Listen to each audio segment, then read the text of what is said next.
હમણાં અમારો એક માલધારી શિક્ષક થઈ ગયો. આખું વર્ષ મારા દીકરાએ એક જ વિષયમાંથી છોકરાને એક જ વિષયમાં શીખડાયું, પશુ વિશે. ભેંસ કાળી હોય છે ને ભેંસને બે શીંગડા હોય છે ને ભેંસ દૂધ આપે છે. બસ છોકરાને એટલું શીખડાયું, બીજું કંઈ શીખડાયું જ નહીં.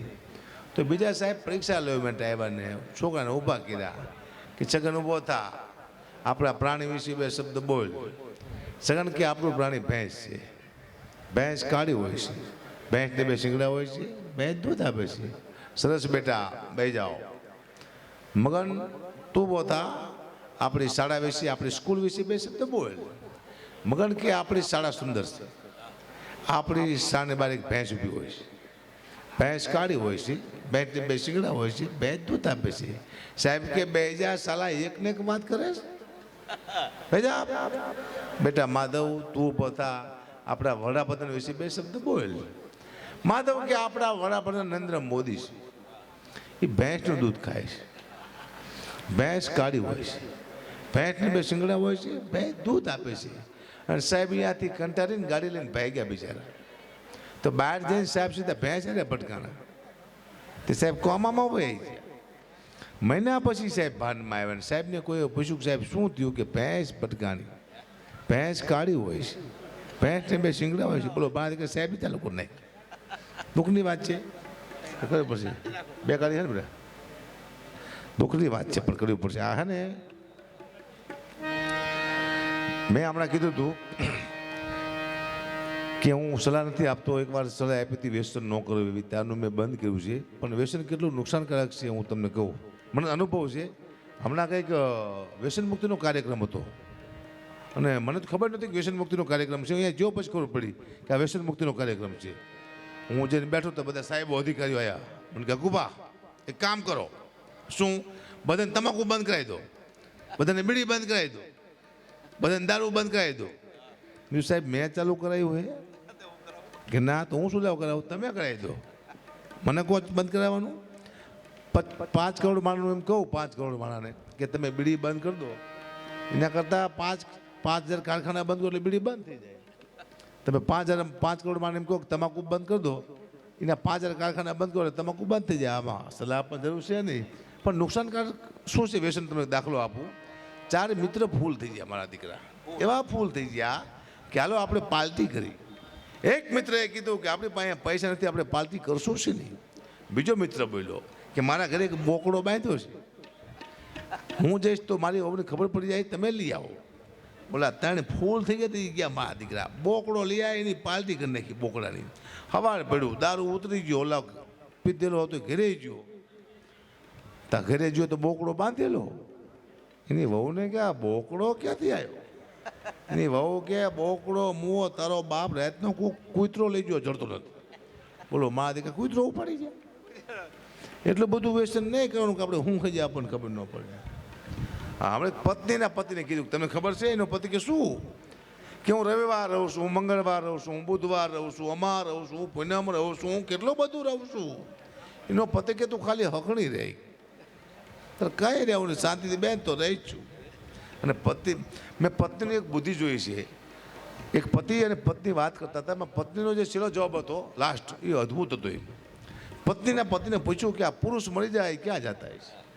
એનો પતિ કે સ્વર્ગમાં. તો કે સ્ત્રી મળી જાય ક્યાં જતી છે? એનો પતિ કે એ સ્વર્ગમાં. તો કે પુરુષને ઉપર શું મળતું છે? એનો પતિ કે અપસરા. તો કે સ્ત્રીને ઉપર શું મળતું છે? એનો પતિ કે વાંદરું. એની પત્ની કે તમારે સારું કાં? એનો પતિ કે કેમ? કે તમારે તો અહીંયા અપસરા, અહીંયા અપસરા, અમારે તો અહીંયા વાંદરું, અહીંયા વાંદરું. અદ્ભુત બુદ્ધિ કામ છે એની, ખતરનાક મોટી વાત કહેવાય. હા, આપણે બહેન દીકરી એક લગ્ન ગીત બનાવ્યું છે. એ આપણે બહેન દીકરી બનાવ્યું છે, પણ એટલા બુદ્ધિથી બનાવ્યું છે. એના શબ્દ એવા છે કે મોર જાય છે ઉગમણી 10, મોર જાય છે આથમણી 10, વળતા જાય છે વેવને માંડવી. આપણી દીકરીએ બનાવ્યું. મોરને ક્યાં મોકલો? ઉગમણો, આથમણો. દિશા તો 4 છે, ઉગમણું, આથમણું, ઓતરાદું, દખણાદું. પણ નહીં, બહેનોએ મોરને 2 બાજુ જ મોકલો, ઉગમણો ને આથમણો. શું કરવા? બહેનોને ખબર હતી કે દખણાદું દીવ છે ને ઓતરાદું દમણ છે. ત્યાં મોર જશે તો મોર ફૂલ થઈ જાય છે અને કોઈક મોરના પીછા કાઢી નાખશે અને મોરને કોઈ મારી મારી ઢેલ કરી નાખશે. આ બહેનોને ખબર હતી. અદભુત છે સાહેબ આ દુનિયા. અમારા ગામમાં જુગાર રમતા હતા. જુગારિયા મેં એક જુગારિયા ત્યાં નાણી આવી. ત્યાં નાણી એટલે મોટી વાત કે હોય એમ થાય હવે આપણને કોઈ જીતી જ નહીં શકીએ. ત્યાં નાની આવીને ખુશાલ થઈ ગયો, પણ ઉપર પોલીસ આવી જાય ખબર નહીં. માથે હું ધ્યાન જ નહોતું બીજાનું, ઉપર પોલીસ ઊભી છે. આમ ત્યાં નાની આવી કે જોઈને કે આમ જોયું કે ઓ અમારા બાપ માથે આવી ગયા. એક સેકન્ડમાં ટોન બદલ્યો સાહેબ. પણ આ સૌ બેઠા છો, આ સંસ્કૃતિ છે. મા બેન ભાઈ આખું પરિવાર બેન સાંભળે કે આને સંસ્કૃતિ કહેવાય. આપણા ઘરમાં ટીવી છે, વિકૃતિ છે. આપણી દીકરી ટીવી જોતી છે તો બાપ બહાર નીકળી જાય છે, બેન ટીવી જોતી છે તો ભાઈ બહાર નીકળી જાય. શું કરવા? એક પણ સીન એવો ટીવીમાં નથી આવતો કે આખું પરિવાર આપણે સાથે બેસી જોઈએ. એક પણ સીન એવો નહોતો. અરે સિરિયલને જવા દો, એવી જાહેરાત કે એવી એડવર્ટાઈઝ પણ નથી આવતી કે આખો પરિવાર આપણે બહેન જોઈ શકીએ. માત્ર ને માત્ર કોઈ સંસ્કૃતિનું શાંતિ હોય તો આ ડાયરો સંતવાણી આમાં મા બેન ભાઈ આખો પરિવાર બહેન સાંભળી શકીએ. પણ ધીમે ધીમે આમાં બધું બદલાવ બનાવું. સત્યાનાશ નીકળી ગયો ને. હું તમને ઝલક આપું. તમે પહેલાંના લોકગીત સાંભળો, જો આપણા ગુજરાતી અત્યારના સાંભળો બદલી ગયા છે. તમે પહેલાંના ગુજરાતી ગીત સાંભળો, અત્યારના સાંભળો બદલી ગયા છે, નથી મજા આવતી. તમે પહેલાંના રાહડા સાંભળો, અત્યારના સાંભળો બદલી ગયા છે. તમે પહેલાંના હિન્દી ગીત સાંભળો, અત્યારના સાંભળો બદલી ગયા છે. ફેર હું એક ઝલક આપું કે આપણા ગુજરાતી ગીત કેવા હતા, એટલે શબ્દમાં કેવી તાકાત હતી. ગુજરાતી ગીત લોકગીત તો એક વખત જાઓ એની કેવી તાકાત હતી, શબ્દ સમજાતા. અને અત્યારનું ગીત કેવું છે, હું એક તમને ઝલક આપું કેવા હતા આપણા ગીત.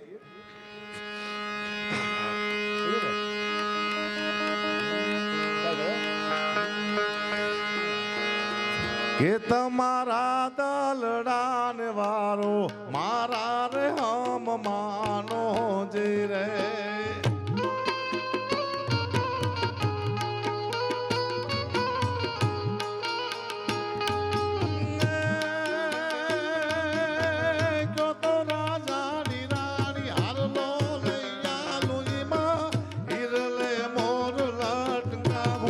હવે મારા માનો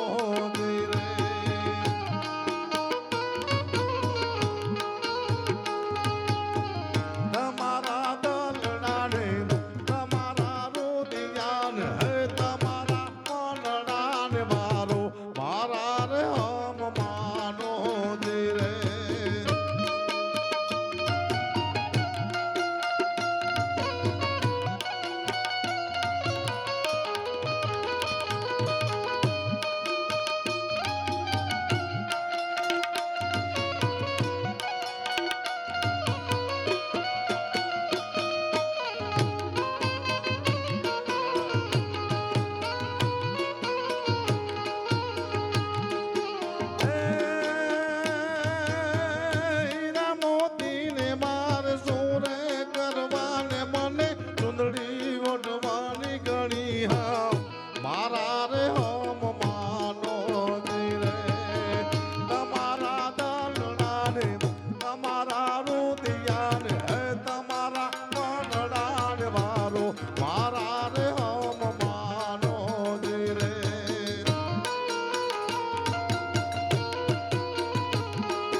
આપણા ગીત હતા જૂના ગીત, શબ્દ તો સમજાતા.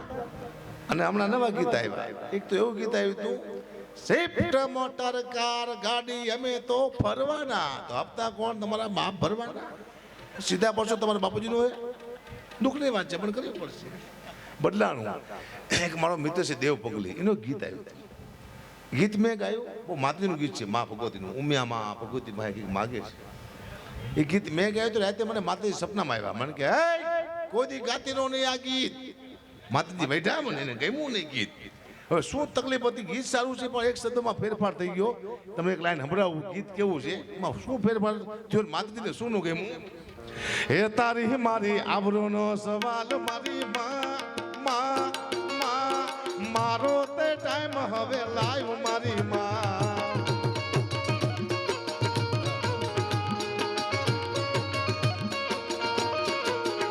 અલ્લાહ નો તે દહકો આયો મારી માં મારો તે ટાઈમ હવે લાઈવ મારી માં.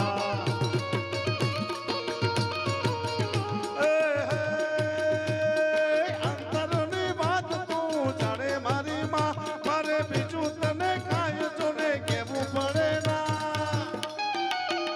આ તો તારી મારી આબરૂનો સવાલ મારી માં મારો તે ટાઈમ હવે લાઈવ મારી માં.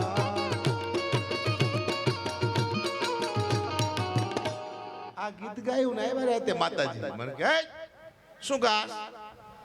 મેં તો તારી મારી આબરૂનો સવાલ મારી માં. મને કે બેટા તારે આબરૂ નહીં હોય મારા દીકરા, મારે છે કે તું બેની આબરૂ બેટા ભેગી શું લેવા કરે? તારી મારી આબરૂ એટલે બેની આપણી હરકી છે. મેં તો નોકી પાય તું એવું ગા કે આજ મારી આબરૂનો સવાલ મારી માં. તારી મારી આબરૂ કોઈ ગાતો નહીં. પછી મેં કેન્સલ કર્યું. એટલે કે નવરાત્રિમાં હું એક ગરબો રોજ ગાતો. મારી તારા પાડે વાંજિયા આવે, મારી તારા પાડે લંગડા આવે, મારી તારા પાડે નિર્ધન આવે. રોજ મારે ગરબો ગાવાનો જ તે નિયમ થઈ ગયો મારો. મેં આયા રાતે માતાજી મને કહે શું ગાસ? મેં તારા પાડે આંતરા આવે, તારા પાડે લંગડા આવે, તારા પાડે નિર્ધન આવે. મને કે તારી પાસે કોઈ હારો માણસ છે જ નહીં બેટા. લંગડાને દવાખાને મોકલો, શું તમારું બાપુ ઠેરું છે? પછી મેં કેન્સલ કર્યું. પણ આપણા ગીતના શબ્દ એવા છે, સાંભળી શીખાય અને સમજી શીખાય. મારી તારા પાડે વાંજિયા આવે, મારી તારા પાડે આંધળા આવે એટલે આખું નો એની વાત નથી. આ મારી તારા પાડે લંગડા આવે એટલે પગની વાત નથી. મારી તારા પાડે પાંગડા આવે એટલે હાથની વાત નથી. અર્જુનને કીધું કૃષ્ણ ભગવાન કે હું તને દ્રષ્ટિ આપું. અર્જુન પાસે તો આખું હતી જ તે, તો દ્રષ્ટિ શું લેવાય? માતાજી એમ કે છે, આનો શબ્દ આના અર્થ અલગ થાય છે કે હે માં મને એવા હાથ આપ કે હું સારું કાર્ય કરી શકું. હે માં મને એવા પગ આપ કે હું સારા રસ્તે સારી શકું. હે માં મને એવી આંખો આપ કે હું સારું જોઈ શકું. આનો મતલબ આ થાય આપણે અવરું સમજી.